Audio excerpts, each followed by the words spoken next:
Et au sommaire de ce journal, tension au quartier des Sablons au Mans. Et oui, 3 voitures ont été brûlées, du mobilier urbain a été saccagé. C'était hier soir, a priori, des délits commis par des jeunes du quartier. Politique, Jacques Oxiette était en visite en Sarthe aujourd'hui, l'occasion de faire le point sur les dossiers régionaux pour cette dernière année du mandat de président de conseil régional. Succès du don du sang au Mans après le changement de lieu. L'association Cénomane a rempli ses objectifs hebdomadaires, ses objectifs journaliers en 1 heure. C'était mercredi, on parlera sport avec le circuit cycliste des Pays de la Loire. La présentation avait lieu aujourd'hui à Sablé-sur-Sarthe. Et puis, qu'est-ce que le quotidien des riverains du circuit? On en parle avec le président de l'association des riverains défenseurs du circuit, Jean-Jacques Thureau, l'invité de ce journal. Et pour l'heure, on parle du quartier des Sablons au Mans qui était sous tension hier soir. Et oui, du mobilier urbain a été cassé, des voitures brûlées, par semble-t-il des jeunes du quartier en réaction aux jets de grenades et aux tirs qui ont visé la mosquée du quartier des Sablons la nuit précédente. Gendarmes mobiles, policiers se sont rendus sur place. Aucun affrontement n'a eu lieu. Le calme est revenu vers 00h30. Lucille Cantet, Laure Gérard. Voici les restes d'un conteneur complètement fondu. Ce vendredi matin, les Sablons se réveillent encore marqués par les traces d'une nuit agitée. 3 voitures et des poubelles ont été brûlées, un abri de tram brisé et le commissariat visé par des cocktails Molotov. C'est à partir de 22h que les habitants sont alertés par le bruit de pétards. Ouais, j'entends des explosions, une voiture qui a cramé, c'est pas normal quoi. C'est qu'on arrive à ces genres de situations, vraiment, on s'en sent plus qu'on est en sécurité quoi. Donc... Il y avait beaucoup de policiers hier soir, vous avez vu? Ouais, il y avait des policiers, ouais, heureusement. Heureusement qu'ils sont là, quoi, on va dire. À 00h30, les 33 policiers présents sur place ont permis un retour au calme. Mais aujourd'hui, les forces de l'ordre restent mobilisées, en particulier devant la mosquée. Comme chaque vendredi, plus de 400 musulmans sont venus prier en début d'après-midi, rassurés par la présence policière. Parce que les gens veulent venir ici en sécurité, puis ils ont craint de racistes, ils ont craint de menaces qu'on voit. Ils espèrent que ça va s'arrêter bientôt, tout ça. Le maire du Mans est lui aussi satisfait par l'arrivée des renforts, mais appelle surtout au calme. Personne ne peut garantir. Personne. Ça rassure, c'est important qu'il y ait des renforts, qu'on les voit, qu'il y ait une présence, que la population ait le sentiment qu'il y a des mesures qui ont été prises. En même temps, garantir que ces mesures vont être totalement efficaces serait absurde. Tout le week-end en Sarthe, la surveillance est maintenue dans l'espace public devant les organes de presse et les lieux de culte. Et une marche est organisée demain au Mans. Elle partira des Sablons à 14h30 pour rejoindre la place de la République. À noter aussi ces 2 marches blanches à Sablé. Départ 11h30 place de la République. La Flèche, départ 15h place du marché au blé. D'autres rassemblements aussi ce week-end en Sarthe. À Mamers, midi par exemple, samedi. Ou encore Saint-Calais, c'est à 15h dimanche. Allez, politique à présent avec le président de la région qui était en Sarthe aujourd'hui. À quelques mois des élections régionales, Jacques Oxiette prépare le terrain de Christophe Clergeau, son successeur à la tête des socialistes. Il croit, je cite, en un vote de raison des citoyens, alors que la gauche au pouvoir est en difficulté. Florent Clavel. 11 ans de vœux à la presse pour Jacques Oxiette en tant que président de région. Mais ceux-là sont ses derniers. L'élu terminera son mandat en décembre lors des prochaines élections. Le renouvellement est nécessaire dans tous les domaines et par conséquent, je crois avoir rempli mon contrat de citoyen élu pour laisser maintenant la place à d'autres. Ce matin à la maison de santé de la Flèche, cet après-midi au lycée Racan à Château, 2 chantiers que la région finance, 2 exemples qui illustrent un bilan et une méthode selon lui. Moi qui suis vendéen, j'ai connu le sectarisme en matière de gestion publique. Je me suis appliqué ici à faire en sorte que pour tous les territoires, que pour tous les citoyens, quels qu'ils soient, ils aient la reconnaissance équitable de l'action régionale. Je crois que ça a été une marque de fabrique d'Oxiette. Le meilleur garant de cette marque de fabrique, Christophe Clergeau, 46 ans, explique l'élu. Le premier vice-président serait le mieux placé pour représenter la gauche au régional.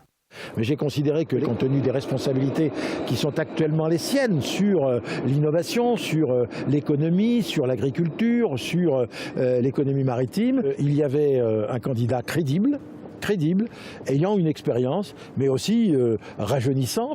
Face aux difficultés de la gauche gouvernementale, Jacques Oxiette fait le pari d'un vote de raison des Ligériens, pas sûr qu'il soit entendu. L'association Cénomane a fait le bon choix en délaissant le camion itinérant pour la salle Scarron à la mairie du Mans. Et oui, la collecte de sang d'une journée a pu être faite en 1 heure seulement. Il fallait même patienter pour faire un don. C'était mercredi. Laure Girard. Ils se sont fait piquer en nombre dans une salle plus spacieuse, de quoi attirer les donneurs comme Odile, une habituée. C'est surtout très intéressant pour l'attente. Attendre au chaud, attendre assis et pas attendre au pied du camion. En moyenne, il faudrait effectuer 80 prélèvements par jour dans le département pour satisfaire aux besoins de transfusion. Les 11 antennes de l'association Cénomane y arrivent avec difficulté. Elles comptent sur l'occupation de la salle Scarron chaque premier mercredi du mois pour booster les bonnes volontés. Là maintenant on passe à 2 médecins, au lieu d'avoir 2 infirmières on passe à 3 infirmières et en plus quand il y a des journées où il pleut, où il fait froid, les donneurs attendent dehors, là maintenant ils sont dans toutes les commodités nécessaires, la chaleur, la convivialité et des locaux suffisamment grands pour pouvoir accueillir 60 à 70 donneurs. Vous pensez à bien vous hydrater, bien boire et vous vous arrêtez à la collation avant de partir pour manger et boire quelque chose. Pour donner, il faut être en bonne santé et être âgé de 18 à 71 ans. Pour un premier don, les bénévoles de l'association Cénomane vous demanderont de remplir un formulaire complété par le questionnaire d'un médecin. Lorsque vous donnez votre sang, vous avez la poche de sang, mais vous avez des petits tubes à côté qu'on prélève. Et ces petits tubes vont être analysés dans la nuit. Et si toutes les analyses sont bonnes, et ben la poche sera prête à distribuer pour le malade dès le lendemain. Le sang a une durée de vie de 42 jours, c'est 5 seulement pour les plaquettes, raison pour laquelle l'association cherche des donneurs réguliers. Allez, il est temps de retrouver bien sûr l'invité de la rédaction ce soir, Jean-Jacques Thureau. On va parler avec vous, Michael, des riverains du circuit des 24 heures, un entretien que vous avez enregistré cet après-midi. Notre invité ce soir, il s'agit de Jean-Jacques Thureau. Bonsoir. Bonsoir. Vous êtes le président de l'association des riverains défenseurs du circuit. Vous tenez votre assemblée générale jeudi prochain. C'est la raison pour laquelle on vous a invité. Avec une question qu'on se pose, c'est être riverain du circuit. Est-ce que c'est plus d'inconvénients? C'est un peu l'image qu'on a, nous, quand on n'y habite pas, ou plus d'avantages? C'est plutôt le discours que vous tenez. Disons qu'il y a des inconvénients, des avantages. Seulement, il faut reconnaître que la population du circuit se décompose en majorité de passionnés du sport automobile et pour la majorité, la totalité pour ainsi dire des riverains, c'est l'occasion de regroupement d'une fête familiale. C'est un peu votre bord de mer à vous en fait au circuit. Sinon le bord de mer, disons-nous, un bon parc de loisirs. Un bon parc de loisirs. Bon, malgré tout, c'est des problèmes de circulation. Tout ça, c'est intégré par les riverains. Tout ça, c'est pendant un moment, c'était pas si simple, mais voilà, les choses sont améliorées. Les choses sont améliorées car la CO communique beaucoup. Les plans de circulation sont publiés dans la presse avant les événements. Et en plus de ça, sur Internet, pour ceux qui manipulent cette technique, c'est facile de s'y retrouver. Donc l'info est plus simplement accessible. Le bruit, la nuisance, elle a diminué.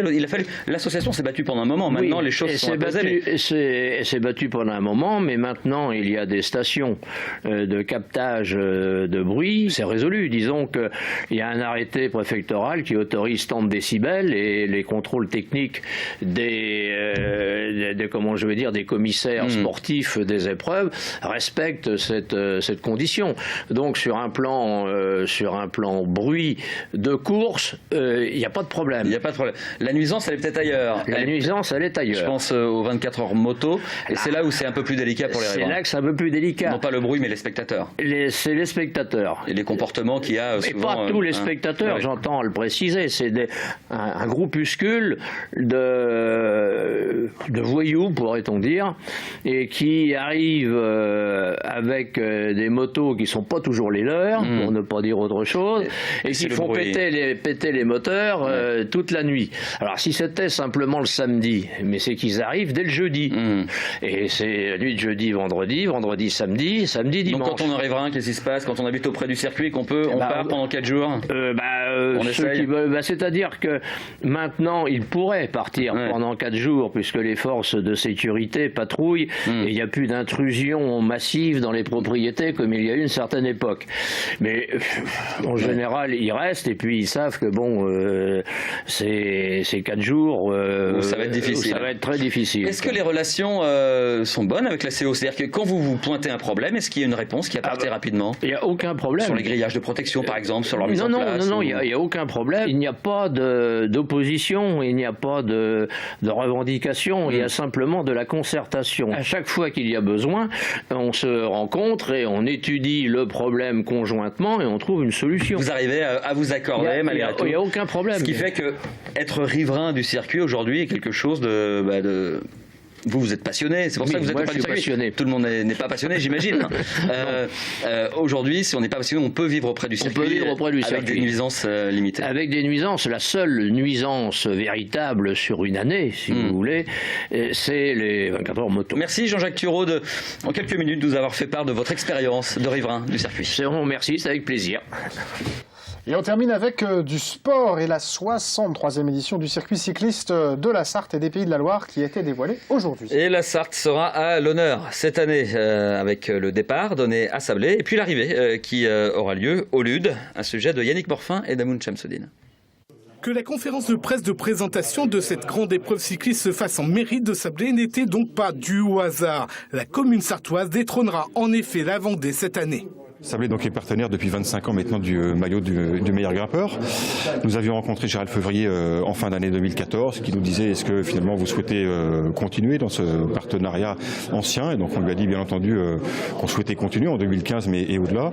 Et puis Gérald nous a proposé d'être ville de départ pour j'allais dire avoir une prime à la fidélité dans le partenariat avec le circuit cycliste. Donc c'est bien volontiers que nous serons ville de départ pour cette épreuve. Les autres villes étapes sont traditionnelles avec le pays d'Anceny et Varade cette année pour l'arrivée de la première étape. Angers pour le traditionnel contre-la-montre du mercredi et Pré-en-Paille et son mont des Avaloirs au terme de la 3e journée. La dernière étape sera 100% sartoise avec le départ devant l'abbaye de l'Épau et un final inédit au Lude. Le Lude et le coin est un coin qui souffre économiquement, et donc ça permettra à travers cet événement de montrer qu'il s'y passe des choses et montrer que la commune est une ville sportive, une ville avec beaucoup d'associations et que les habitants seront présents pour accueillir les vainqueurs et les coureurs. Entre 15 et 18 équipes seront au départ de cette 63e édition. Une cinquantaine de demandes sont d'ores et déjà sur le bureau de Gérald Fevrier, l'organisateur de cette épreuve cycliste. Et c'est la fin de cette édition. Restez bien sûr avec nous, la quotidienne continue avec, par exemple, dans quelques minutes, l'actu vue par les politiques. Et nous recevons ce soir Jean-Marie Gevoix. Tout de suite.